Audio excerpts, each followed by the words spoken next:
శ్రీకాకుళం జిల్లాలో ఉద్రిక్త వాతావరణం చోటు చేసుకుంది. ఇచ్చాపురం మండలం డొంకోరు సముద్ర తీరంలోని ఓ గ్రామంలో ఇరు వర్గాల మధ్య ఘర్షణ చెలరేగింది. ఇరు వర్గాల ఘర్షణలో పలువురికి స్వల్ప గాయాలయ్యాయి. మరో నలుగురి పరిస్థితి విషమంగా ఉండడంతో ఇచ్చాపురం ప్రభుత్వ ఆసుపత్రికి తరలించి చికిత్స అందిస్తున్నారు.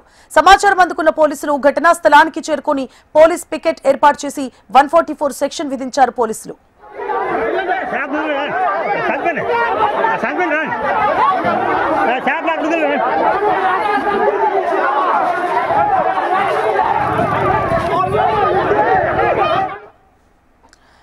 శ్రీకాకుళం జిల్లాలో ఉద్రిక్త వాతావరణం చోటు చేసుకుంది. ఇచ్చాపురం మండలం డొంకోరు సముద్ర తీరంలోని ఓ గ్రామంలో ఇరు వర్గాల మధ్య ఘర్షణ చెలరేగింది. ఇరు వర్గాల ఘర్షణలో పలువురికి స్వల్ప గాయాలయ్యాయి.